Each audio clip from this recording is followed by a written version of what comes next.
This conversation about North and South is coming from the emptiness of our politics. The politicians have nothing to offer.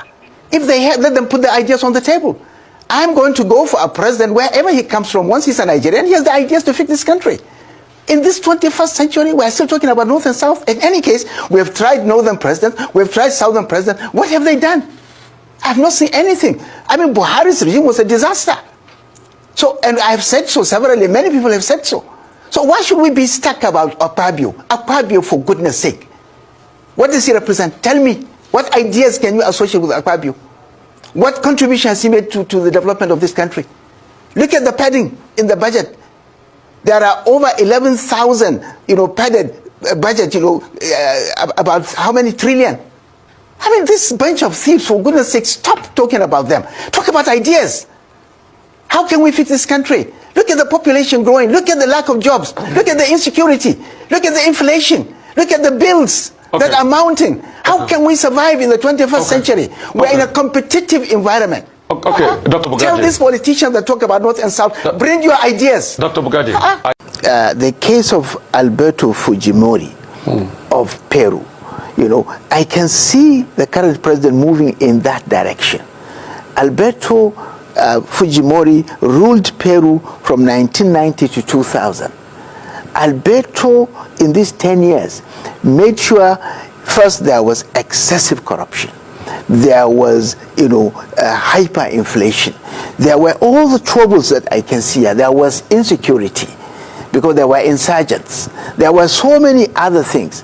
But he, instead of addressing this problem, he went round to buy all the security agents.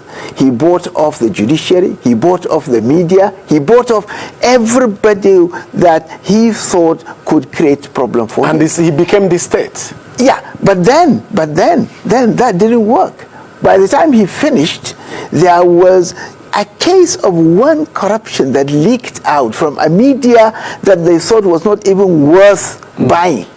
And that was the last straw that broke the camel's back. And there was an uprising in the country, and he had to escape to Japan. 5 years later, they caught him in Chile. They brought him to Peru. They prosecuted him. They put him in prison, and he died in ignominy September last year. Now, I want, the current president and people around him to study the case of Peru, because this is the path they seem to be taking, and it's not going to bring any good. Not to the country, not even to those who think they are enjoying the power at the moment. Dr. Bugaji, what is at stake here? Is it just northern interest or Nigerian interest?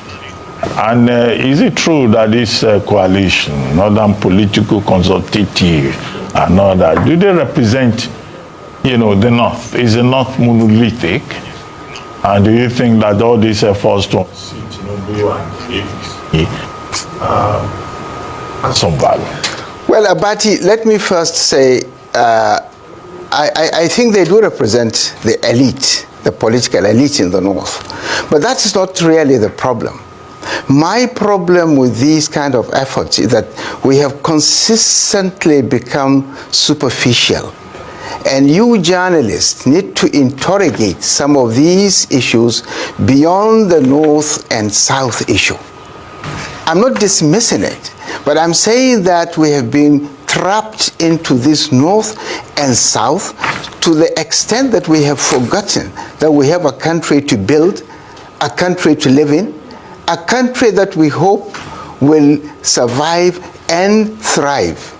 Therefore, I would always want us to shift from the more conventional discussion to interrogate the issues further. And in this respect, if you permit me, I have three things that I want to draw our attention to.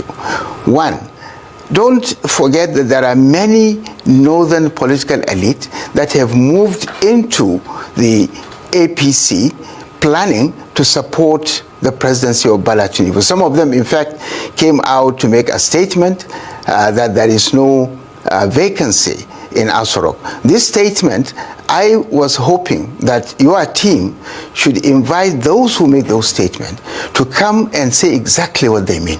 Because as far as I know, there is nothing like this in our constitution. So that statement is unconstitutional, it is undemocratic, it is unintelligible.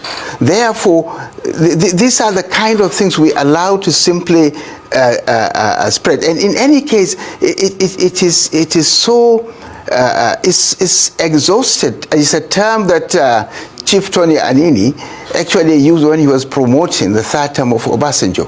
I thought they would be more creative. After 20 years, they are repeating the same kind of thing over and over again. Now, let me come back to the three issues about it, and I hope you permit me to make this point before you go further. One, these people who move from one party to the other, including those who come to the coalition, there is something that we need to ask.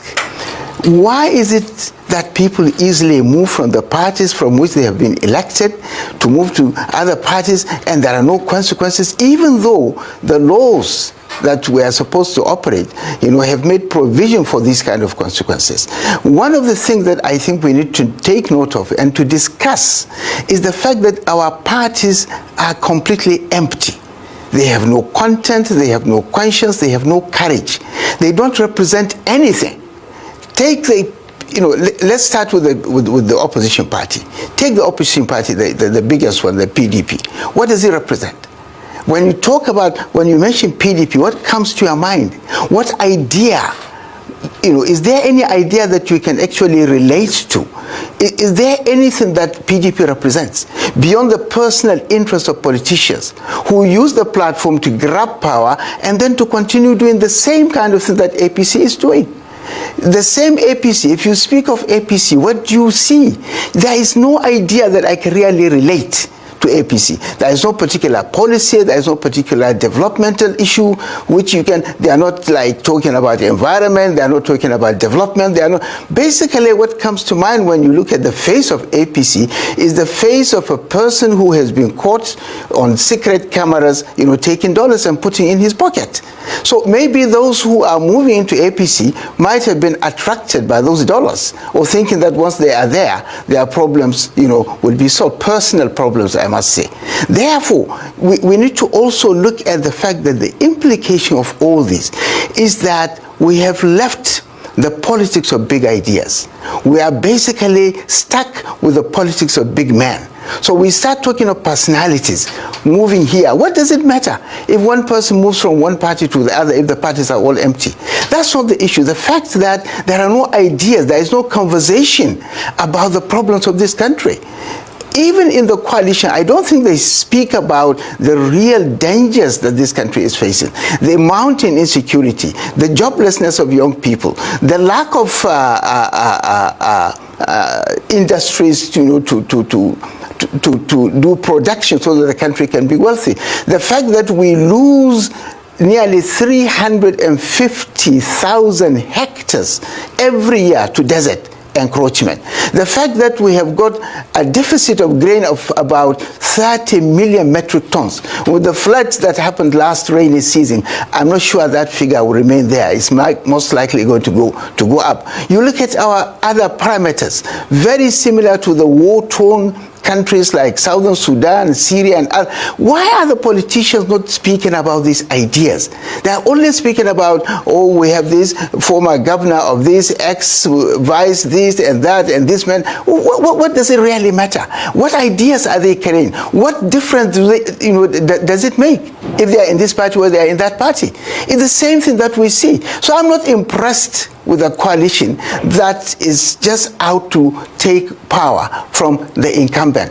I would be impressed if that coalition represents an alternative to what we are having now, an alternative to the pains that this country is going through, and an alternative to this hyperinflation, an alternative to the excessive corruption, an alternative to the insecurity that is basically bringing this country down to its knees, an alternative to the escalation of cost of energy that makes it impossible for anybody to set up an industry. For laying so this these are very the kind valid of foundation that I expect. Thank you. Generally, and this is my last point on that, if you please, the fact that 25 years of development has not delivered, of democracy has not delivered development.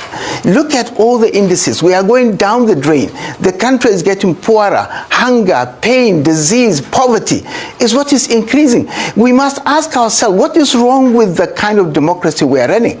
What is wrong with the kind of way we are doing things? These are the kind of conversations, honestly, about it that I think we should be engaged. I mean, if XYZ, former governor, former this, wants to be in coalition, it's his business. If he wants to be in APC, it's his business. What I care for, what does he represent? What does he want to do? How can his movement from one place to the other, really create the kind of, what do you call it, can create the kind of changes that we are looking forward to.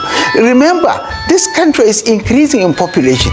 In the next 25 years, this country is going to be well over 400 million. Okay, Dr. Bogaje, if you can hear me, I'll just interject at this point. We are in conversation with Dr. Usman Bogaje. I just want to re-establish the fact that he's on the line. Okay, so you can hear me. Now, I want to go back to the genesis of this conversation, which was the ultimate question that we asked at the beginning is, why is it that there's a certain type of body language that we seem to see when a Southerner is at the helm of affairs? Now, it's been said repeatedly by various leaders from the North that nobody can be president without the North. But the irony of that statement is that a Northerner also can't be president without the support of the South. Whoever emerges president needs support from whether it be the North or the South. But why do you think that this rhetoric is gaining so much momentum from the North? Even in the Senate, you hear the conversations against the Senate President Akpabio, that the Northerners are not in support of him.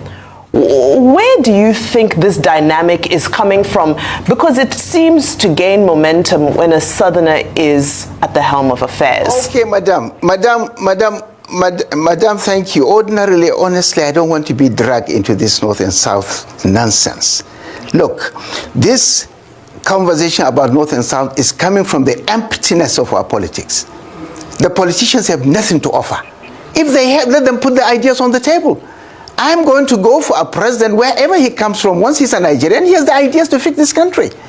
In this 21st century, we're still talking about North and South. In any case, we have tried Northern presidents, we have tried Southern presidents. What have they done? I've not seen anything. I mean, Buhari's regime was a disaster. So, and I have said so severally, many people have said so. So why should we be stuck about Akpabio? Akpabio, for goodness sake. What does he represent? Tell me, what ideas can you associate with Akpabio? What contribution has he made to the development of this country? Look at the padding in the budget. There are over 11,000, padded budget, about how many trillion? I mean, this bunch of thieves, for goodness sake, stop talking about them. Talk about ideas. How can we fix this country? Look at the population growing. Look at the lack of jobs. Look at the insecurity. Look at the inflation. Look at the bills that are mounting. How can we survive in the 21st century? We're in a competitive environment. Okay, Dr. Bogaje, I get your point. Please I don't want to get into this North and South thing. Please. Dr. Bogaje. You are the journalist. You are shaping public opinion. Dr. Bogaje. Tell these politicians that talk about North and South, bring your ideas. Dr. Bogaje, I hear you. Nobody, and I repeat, nobody wants to get into this back and forth dichotomy between the North and South, because it has not helped our country. When we returned to democracy, we had some level of growth under the PDP. We have lost all of that today as we speak. From a GDP of over 500 billion, we have gone to less than 200 billion. There's more hunger, more poverty. And in all fairness to what out here, if you watch the last election, we interrogated them with the facts. But you see, like you said rightly, most of these politicians have no ideas. It is just about how they can get into power for their personal gain. And I want to walk with you on this journey. Absolutely. But it's not that easy because you are a lone voice. There are many people that will say otherwise. There are many people that are saying after 4 years, power should go back to the north. It has become the convention that a general part of most parts of the country have adopted. We can't deceive ourselves. You see, you can't be insulated from your environment.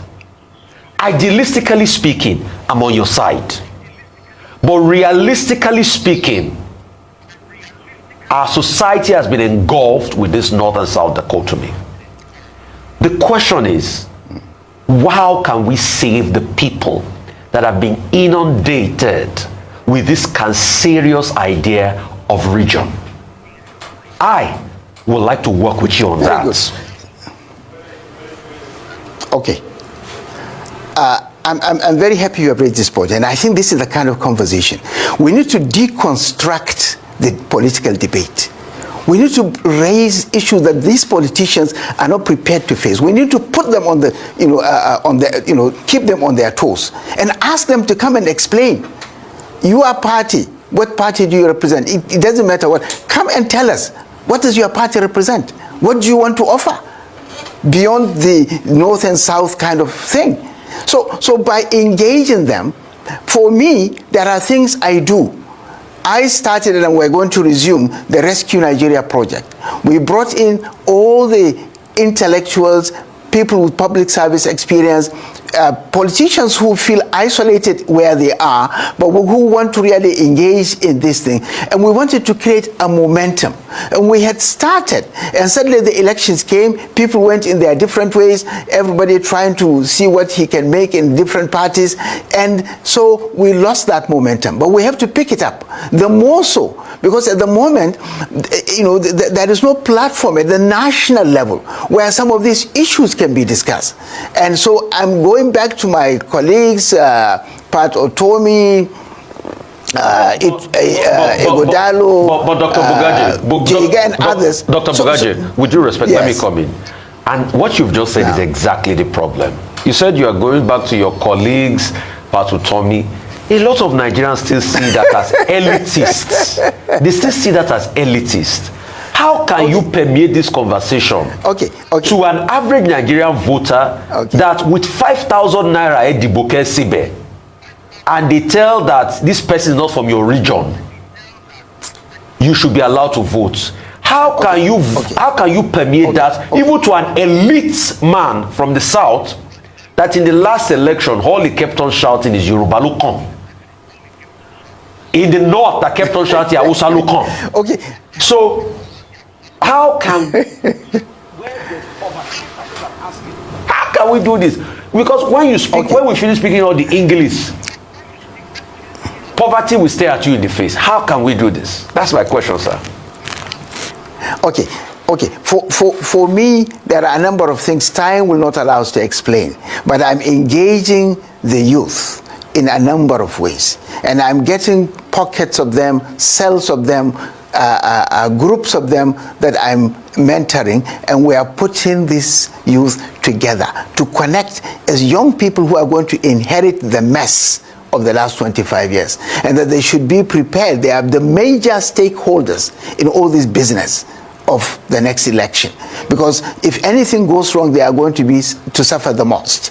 If it goes right, they are going to be those that are going to benefit the most. And I'm doing what I'm doing. Time will not allow me to, and I do appreciate your point, but the point I'm making is that these were the people we started with, and we have a plan to go down the line, because every state was supposed to have a chapter, and women and youth were to be the core participants in this matter. We are still on it. It's tough, but we're not giving up, and we are going to continue. If time allows, we can say more. And I'm sure in the coming 1-2 months, we are likely to be coming back to you with a team of some of these young people discussing the kind of ideas that we think politicians should be talking. We don't want to know what party you come from. We want to know what your party represents. We don't want to know whether you are from the north or the south. We want to see what plans do you have for this country. And we're going to evaluate you based on your understanding of the problems, based on the solutions you are providing to the problems of this country, not from where you come from, for goodness sake. And there you have it. Dr.